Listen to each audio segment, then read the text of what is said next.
de séries télé, pas assez de temps pour les regarder, Tête de série vous aide à trier. Marseille débarque la première série française de Netflix, largement médiatisée et très attendue au tournant. Mais qu'en pensent nos 4 critiques ?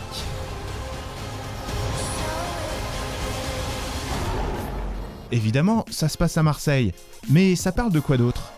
Marseille, c'est l'histoire de Robert Tarot, le maire de Marseille, joué par Gérard Depardieu, un vieux de la vieille, en place depuis longtemps, clientéliste, qui décide de passer la main aux petits jeunes. Son premier adjoint, Lucas Barès, qui est un jeune homme ambitieux. Une espèce d'homme de paille auquel il compte donner le pouvoir, mais évidemment, ça ne va pas se passer comme prévu. Je vais t'arracher Marseille des mains. Donc ça nous a été vendu comme le titan qui devrait affronter Baron Noir sur l'autel des séries politiques françaises. Quand même pas m'être trompé à ce point. Il est évident que vous représentez le passé. La politique est au cœur de l'intrigue, mais n'est-ce pas plutôt le portrait d'une ville ? On pourrait penser une série politique, mais on n'en est pas tout à fait sûr. C'est un genre de soap plutôt, emballé d'une espèce de petit habillage politique. Dans Baron Noir, il y avait pas mal de politique, même peut-être un peu trop, et ça aurait pu rebuter certaines personnes. Là, on n'a absolument rien à se mettre sous la dent. C'est juste un enchaînement de poncifs, de choses déjà vues, caricaturales, à faire passer House of Cards pour un sommet de finesse. C'est des histoires de mafieux, des histoires de gros sous. Il n'y a pas de véritable débat politique. J'essaie de trahir moi et la ville de Marseille. La mairie ne sert que de décor au final. Comme Marseille d'ailleurs, dont on n'a que des plans aériens qui auraient pu être achetés en stock, ça aurait été pareil. Marseille est tout aussi désincarné, donc c'est comme la politique. C'est quelque chose d'un peu finalement confus, on a du mal à suivre la ligne scénaristique et on va dire que le seul fil conducteur qui existe, ce sont les élections municipales qui vont permettre au maire et à son premier adjoint de s'affronter. Vous peut-être, Marseille non.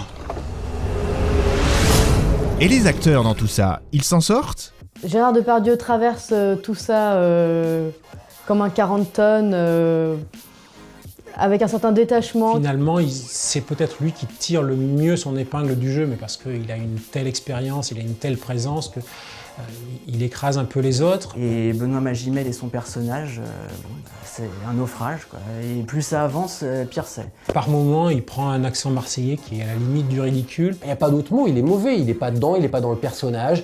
Il plisse les yeux pour être plus intense, je ne sais pas pourquoi. Il n'est pas convaincant, il est censé être un grand séducteur, il n'est pas grand séducteur une seconde. Le personnage est vulgaire, ça ne tient pas une seconde. Finalement, il y a peut-être ceux qui s'en sortent le mieux sont les deux jeunes acteurs, donc Stéphane Gaillard et Nassim Sy Ahmed, qui forment un jeune couple et qui ont une énergie assez intacte. C'est l'heure du verdict de Tête de série. Alors, Marseille, coup de pub ou raté ? Netflix nous vend depuis un bon moment Marseille comme la première série française, le truc vous allez voir ce que vous allez voir, qui va vraiment installer Netflix en France d'un point de vue de la crédibilité artistique. Pour moi, c'est une catastrophe, c'est pas du tout réussi. Ça reste un coup manqué, c'est d'autant plus dommage que ça avait été annoncé comme la nouvelle House of Cards française. Parfois, on est dans une espèce de dynastie, une ambiance très années 80 comme ça, voilà, retour vers le futur. À la rigueur, ça pourrait être un spin-off de Plus belle la vie, et encore, c'est ne pas être très sympa avec Plus belle la vie. Venant de Netflix, c'est complètement loupé et c'est hyper décevant.